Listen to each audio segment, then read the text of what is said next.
ओम नमः शिवाय। हर हर महादेव। भक्ति विद अनीता चैनल में आप सभी का हार्दिक स्वागत है। भक्तों, पिछले भाग में आपने देखा कि भगवान शिव ने अपना अद्भुत और रौद्र स्वरूप लेकर हिमालयपुरी में प्रवेश किया। उस अलौकिक बारात को देखकर माता मैना भय से व्याकुल हो गई और उन्होंने अपनी पुत्री पार्वती का विवाह भगवान शिव से करने से स्पष्ट इनकार कर दिया। लेकिन क्या सचमुच शिव पार्वती का दिव्य विवाह रुकने वाला था? क्या माता मैना कभी भगवान शिव को अपने दामाद के रूप में स्वीकार कर पाएगी? आखिर देवताओं और स्वयं भगवान विष्णु ने माता मैना को ऐसा क्या समझाया कि उनका मन बदलने लगा?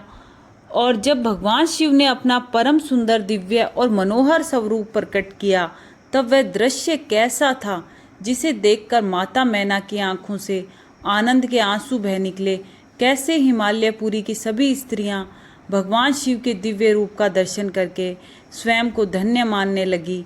माता मैना ने द्वार पर भगवान शिव का किस प्रकार स्वागत और परीक्षण किया?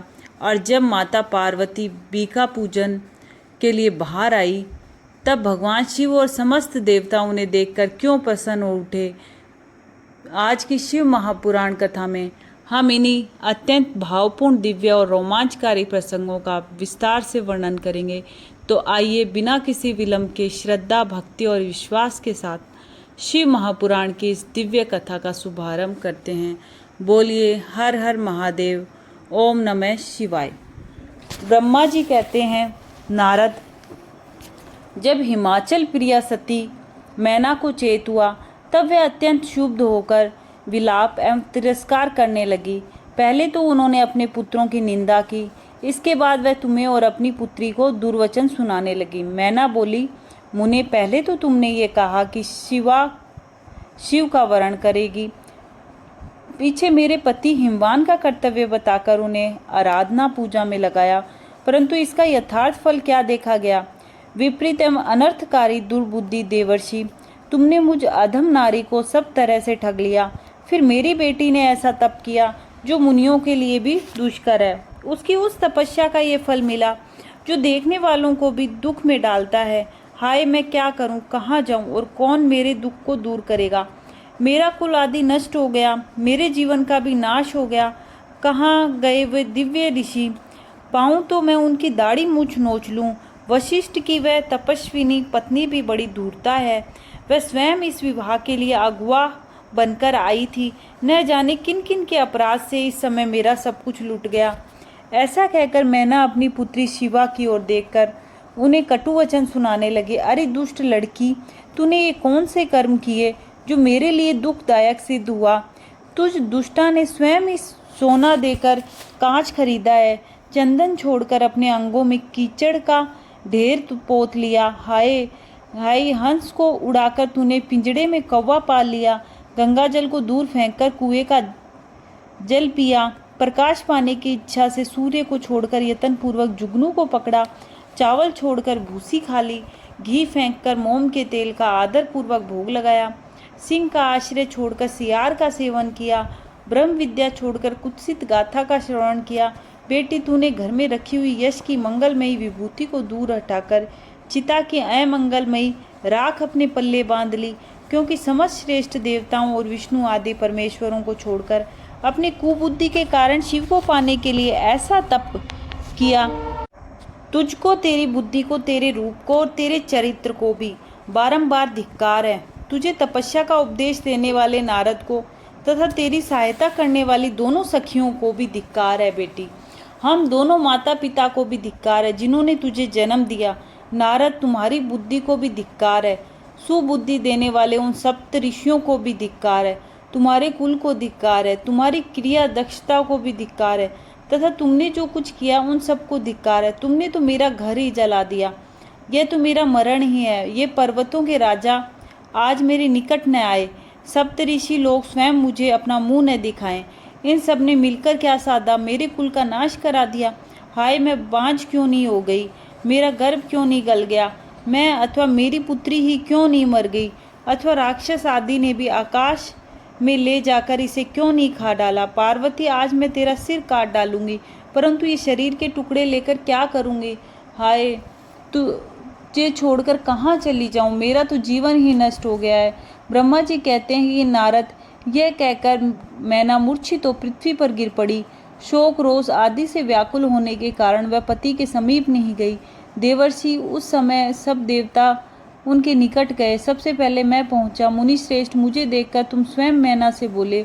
नारद ने कहा, पतिव्रते, तुम्हें पता नहीं है, वास्तव में भगवान शिव का रूप बड़ा सुंदर है। उन्होंने लीला से ऐसा रूप धारण कर लिया है, यह उनका यथार्थ रूप नहीं है। इसलिए तुम क्रोध छोड़कर स्वस्थ हो जाओ, हठ छोड़कर विवाह का कार्य करो और अपनी शिवा का हाथ शिव के हाथों में दे दो। तुम्हारी ये बात सुनकर मैना तुमसे बोली, उठो, यहाँ से दूर चले जाओ, तुम दुष्टों और अधमों के शिरोमणि हो। मैना के ऐसा कहने पर मेरे साथ इंद्र आदि सब देवता एवं दिक्पाल आकर यूँ बोले, पितरों की कन्या मैंने, तुम हमारे वचनों को प्रसन्नतापूर्वक सुनो। ये शिव निश्चय ही सबसे उत्कृष्ट देवता हैं और सबको उत्तम सुख देने वाले हैं। आपकी पुत्री के अत्यंत दुस्सह तप को देखकर इन भक्तवत्सल प्रभु ने कृपा पूर्वक उन्हें दर्शन और श्रेष्ठ वर दिया था। यह सुनकर मैना ने देवताओं से बारंबार अत्यंत विलाप करके कहा, शिव का रूप बड़ा भयंकर है, मैं उन्हें अपनी पुत्री नहीं दूंगी। आप सब देवता प्रपंच करके क्यों मेरी इस कन्या के उत्कृष्ट रूप को व्यर्थ करने के लिए उद्यत हैं। मुनीश्वर, उनके ऐसा कहने पर वशिष्ठ आदि सप्तऋषियों ने वहां आकर ये बात कही, पितरों की कन्या तथा गिरिराज की रानी मैंने, हम लोग तुम्हारा कार्य सिद्ध करने के लिए आए हैं। जो कार्य सर्वथा उचित और उपयोगी है, उसे तुम्हारे हट के कारण हम विपरीत कैसे मान लें। भगवान शंकर का दर्शन सबसे बड़ा लाभ है। वह दान पात्र होकर स्वयं तुम्हारे घर पधारे हैं। उनके ऐसा कहने पर भी ज्ञान दुर्बला मैना ने उसकी बात मिथ्या कर दी और रुष्ट होकर उनसे कहा, मैं शस्त्र आदि से अपनी बेटी के टुकड़े टुकड़े कर डालूंगी, परंतु उससे शंकर के हाथ में नहीं दूंगी। तुम सब लोग दूर हट जाओ, किसी को मेरे पास नहीं आना चाहिए। ऐसा कह अत्यंत विहल हो विलाप करके मैना चुप हो गई। इस बर्ताव से हाहाकार मच गया। तब हिमालय अत्यंत व्याकुल हो वहां आए और मैना को समझाने के लिए प्रेम पूर्वक तत्व दर्शाते हुए बोले। हिमालय ने कहा, प्रिय मैंने, मेरी बात सुनो, तुम इतनी व्याकुल क्यों हो गई हो।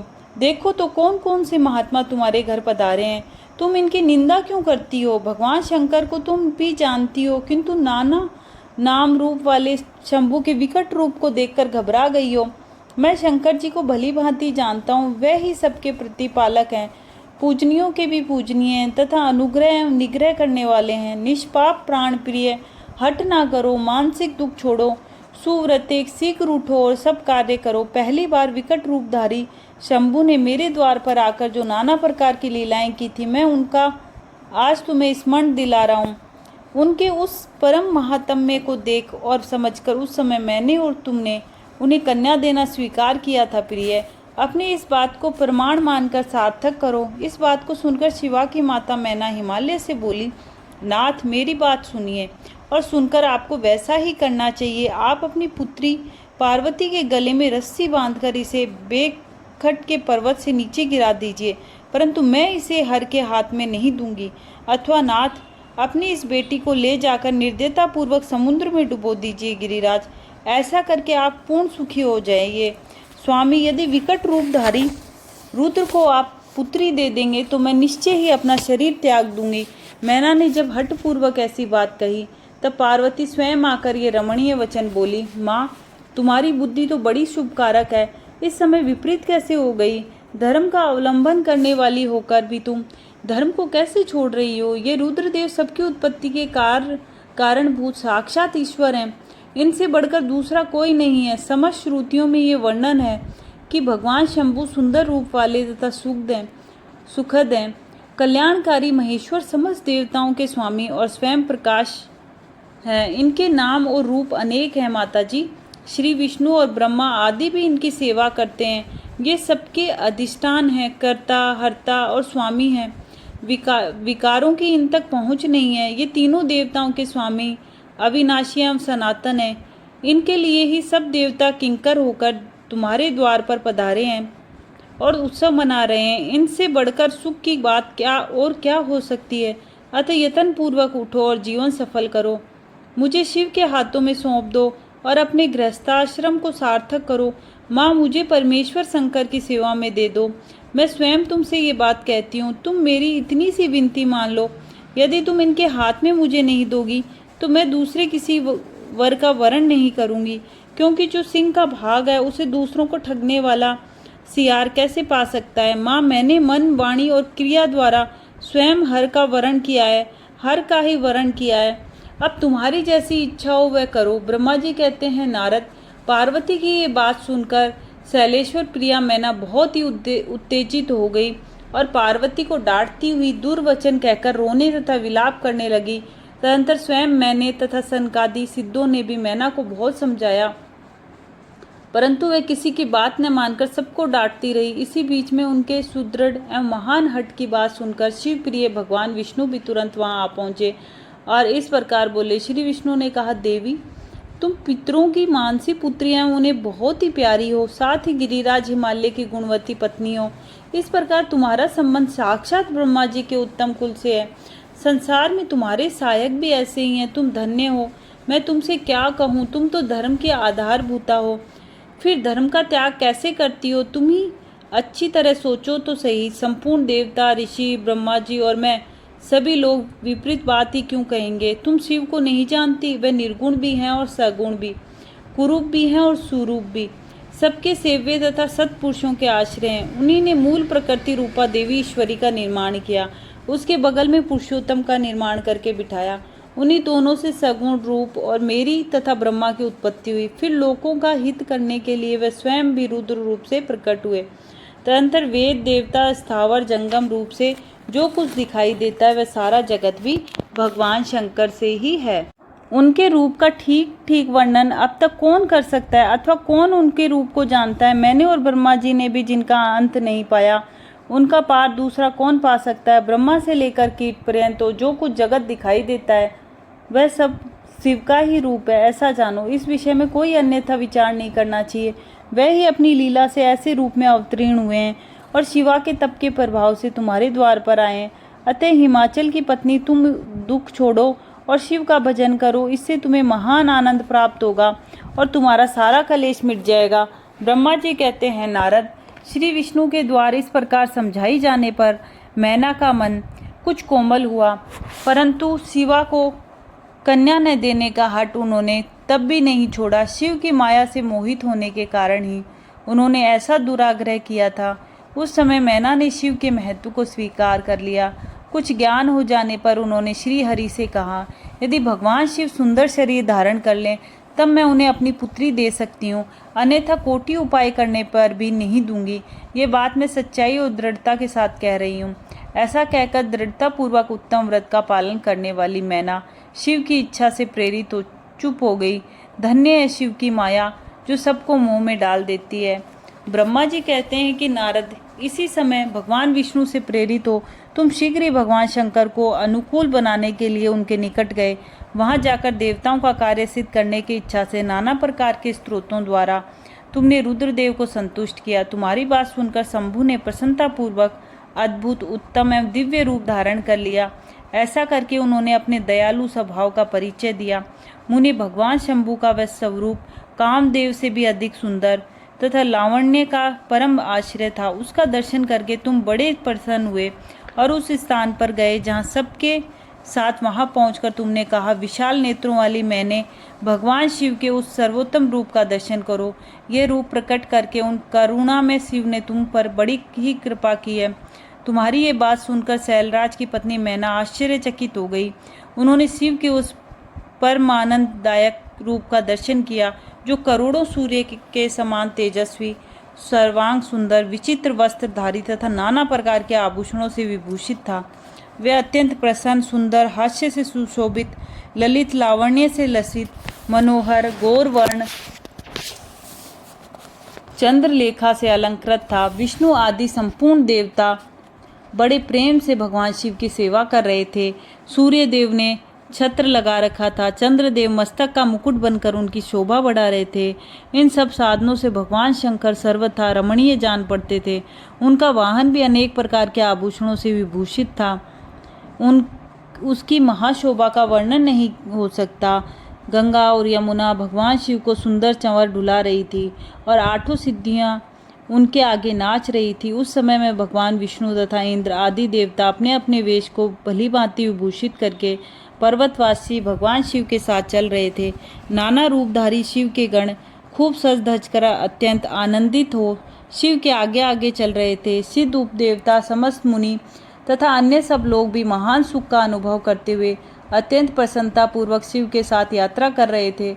इस प्रकार देवता आदि सब लोग विवाह देखने के लिए उत्कंठित हो खूब सज धज कर अपनी पत्नियों के साथ पर ब्रह्मा शिव का यशोगान करते हुए जा रहे थे।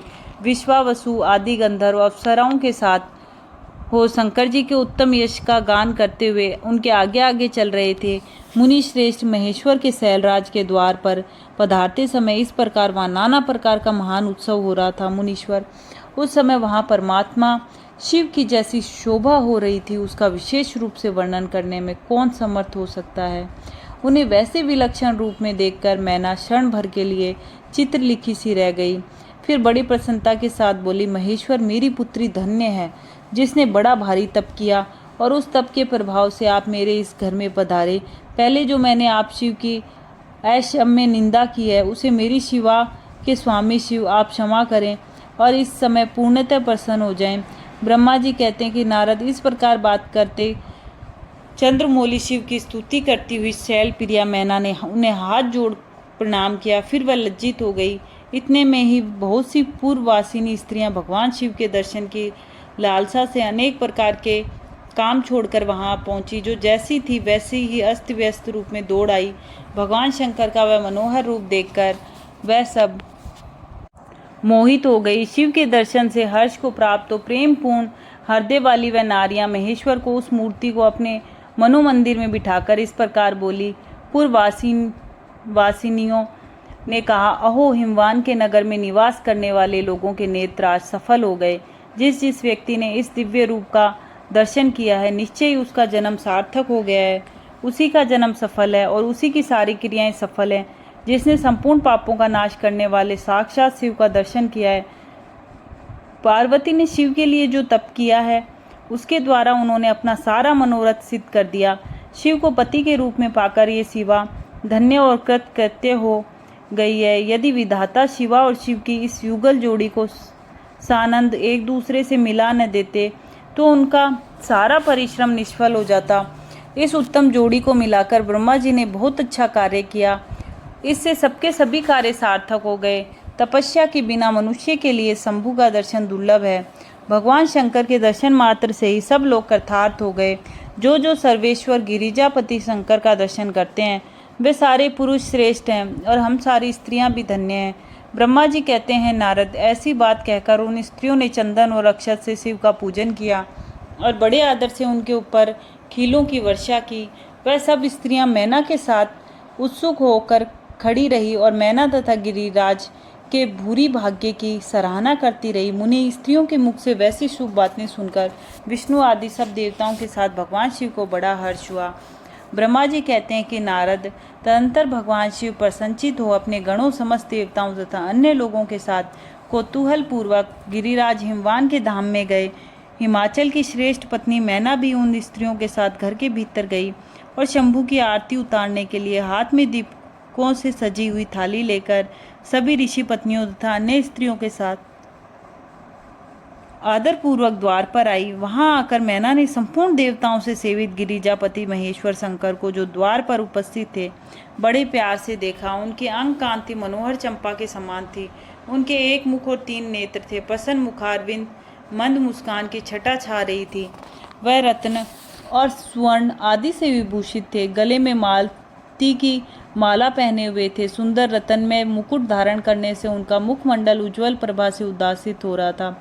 कंठ में हार आदि सुंदर आभरण शोभा दे रहे थे। सुंदर कड़े और बाजूबंद उनकी भुजाओं को विभूषित कर रहे थे।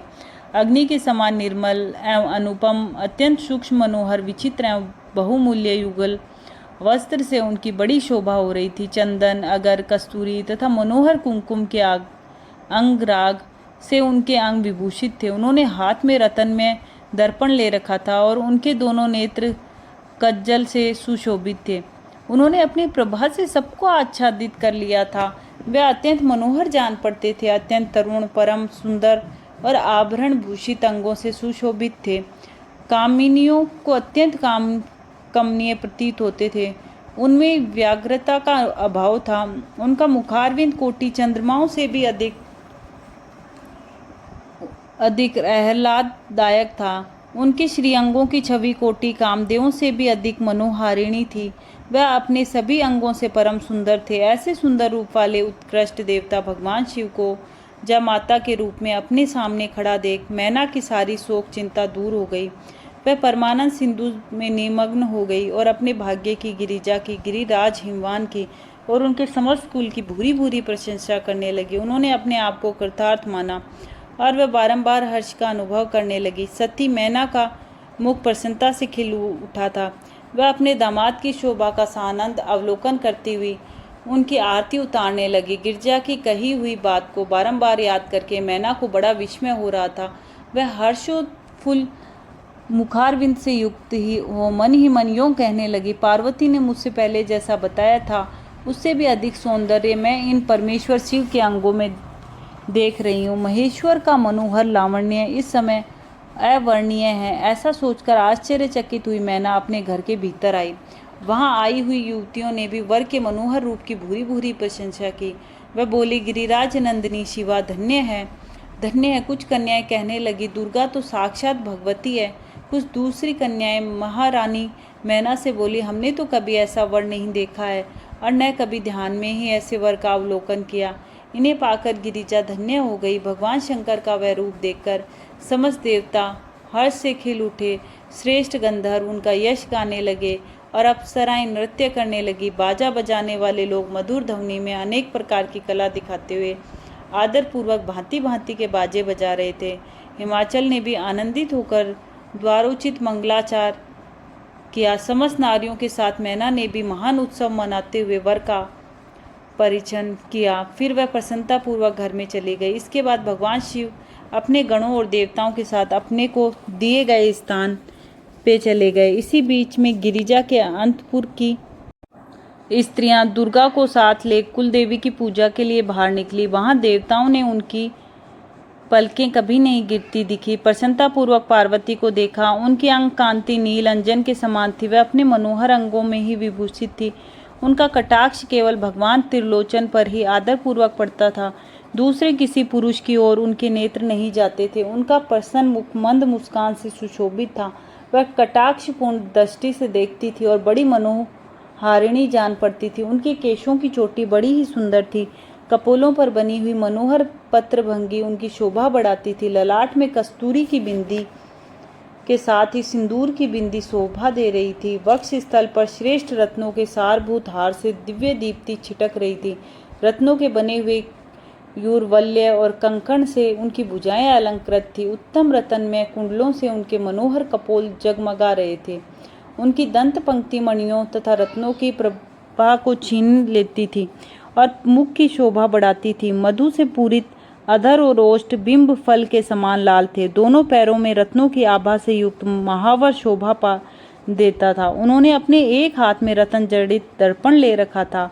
उनका दूसरा हाथ क्रीड़ा कमल से सुशोभित था। उनके अंगों में चंदन, अगर, कस्तूरी और कुमकुम का अंगराग लगा हुआ था। पैरों में पाजे बज रहे थे और वह अपने लाल लाल तलवों के कारण बड़ी शोभा पा रही थी। समस्त देवता आदि ने जगत की आदि कारणभूता जगजननी पार्वती देवी को देखकर भक्ति भाव से मस्तक झुका। मैना सहित उन्हें प्रणाम किया। त्रिलोचन शिव ने भी बड़ी प्रसन्नता के साथ कनखियों से उन्हें देखा और उनमें सती की आकृति देखकर अपनी विरह वेदना को त्याग दिया। शिवा पर आंखें गड़ाकर भगवान शिव उस समय सब कुछ भूल गए। उनके सारे अंगों में रोमांच आया। वह हर्ष का अनुभव करते हुए गौरी की ओर देखने लगे। गौरी उनकी आंखों में समा गई। इधर कालीपुरी से बाहर जाकर अंबिका देवी की पूजा करने के पश्चात ब्राह्मण पत्नियों के साथ पुनः अपने पिता के रमणीय भवन में लौट आई। भगवान शंकर भी मुझ ब्रह्मा, विष्णु तथा देवताओं के साथ हिमाचल के बताए हुए अपने नियत स्थान पर प्रसन्नतापूर्वक गए। वहां गिरिराज के द्वारा नाना प्रकार की सुंदर समृद्धि से सम्मानित हुए वह सब लोग सुखपूर्वक ठहर गए और भगवान शिव की सेवा करने लगे। ओम नमः शिवाय। हर हर महादेव। भक्तों, आज की शिव महापुराण कथा यहीं पर पूर्ण होती है। हमें पूर्ण विश्वास है कि ये दिव्य प्रसंग आपको अवश्य पसंद आया होगा और इससे आपकी भक्ति और श्रद्धा और भी दृढ़ हुई होगी। यदि आप शिव महापुराण की पूरी कथा कर्मवार सुनना चाहते हैं तो भक्ति विद अनीता चैनल की प्लेलिस्ट में जाकर सभी भाग एक ही स्थान पर कर्म से देख सकते हैं। वहां आपको अब तक प्रकाशित सभी एपिसोड आसानी से मिल जाएंगे, जिससे आप पूरी कथा बिना किसी भाग को छोड़े सुन सकेंगे। यदि आज की कथा में उच्चारण, भाषा या भावार्थ में हमसे अनजाने में कोई त्रुटि हुई हो तो कृपया हमें अपना छोटा भाई बहन समझकर क्षमादान प्रदान करें। हमारा उद्देश्य केवल भगवान शिव की महिमा का प्रचार प्रसार और सनातन धर्म का ज्ञान श्रद्धापूर्वक आप तक पहुंचाना है। यदि आपको ये कथा पसंद आई हो तो वीडियो को लाइक करें, अपने परिवार और मित्रों के साथ शेयर करें और भक्ति विद अनीता चैनल को सब्सक्राइब करके बेल आइकन अवश्य दबाएं ताकि शिव महापुराण की अगली दिव्य कथा आप तक सबसे पहले पहुंचे। अंत में सभी भक्त प्रेम से बोलिए हर हर महादेव। ओम नमः शिवाय। जय भोलेनाथ।